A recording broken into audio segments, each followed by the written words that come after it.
Küçük fil ve kırmızı uçurtma. Bir varmış, bir yokmuş. Uzak bir vadide, yeşilliklerin arasında kocaman bir fil yaşarmış. Bu fil diğer fillerle birlikte yaşar, birlikte yürür, birlikte otlanırmış. Ama onlardan bir farkı varmış. Kalbinin tam ortasında kimselerin bilmediği bir sır saklarmış. Çünkü o fil uçmak istermiş. Kanatları yokmuş, tüyleri de ama yüreği gökyüzüyle doluymuş. Ne zaman gökte süzülen bir kuş görse içi kıpır kıpır olurmuş.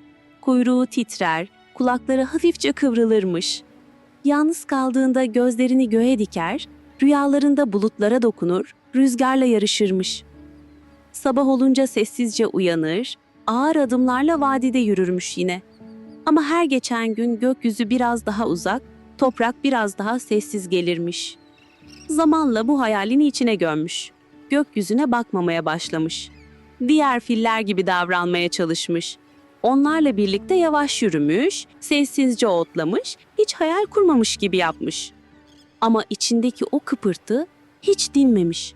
Sanki kocaman gövdesinin içinde minik bir kuş kanat çırpıyormuş da çıkacak bir yol bulamıyormuş.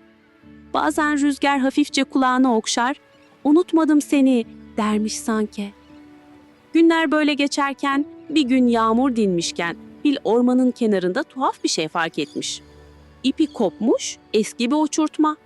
Rengi solmuş kırmızı, kenarları yırtılmış ama hala göğe bakıyormuş. Rüzgarda hafifçe kıpırdıyor, sanki hala uçabileceğine inanıyormuş. Fil uçurtmaya uzun uzun bakmış ve içinde bir yer, çok derin bir yer, usulca parlamış. Gözleri dolmuş. Kalbinde unuttuğunu sandığı bu kıpırtı yeniden kıpırdamış. Uçurtmaya almış, kenarlarını onarmış, kopan ipini sağlamlaştırmış, kırmızıya rengini geri verememiş belki ama sevgisini katmış. Sonra bir yamaca çıkmış.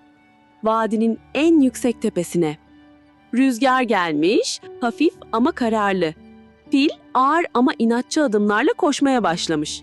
Koşmuş ve uçurtma arkasından yükselmiş. Gökyüzü hiç bu kadar yakın olmamış. Filin ayakları yerden kesilmemiş belki ama içindeki hayal sonunda göğe kavuşmuş. O anı gören diğer filler önce şaşırmışlar, sonra susmuşlar. Çünkü o gün bir filin uçurtma uçurabileceğini ve belki de en önemlisi içindeki hayali serbest bırakabileceğini öğrenmişler. Fil o gün uçmamış ama uçmanın ne demek olduğunu anlamış. Rüzgarı hissetmiş, gökyüzüne bakmış ve kendini olduğu gibi kabul etmiş. Ağır olduğunu, büyük olduğunu, toprağa ait olduğunu unutmamış ama kalbindeki gökyüzünü de artık saklamamış. Ve rüzgar o gün filin kulağına hafifçe şöyle fısıldamış. "Kanatların olmak zorunda değil. Yeter ki içinde bir uçurtma taşı."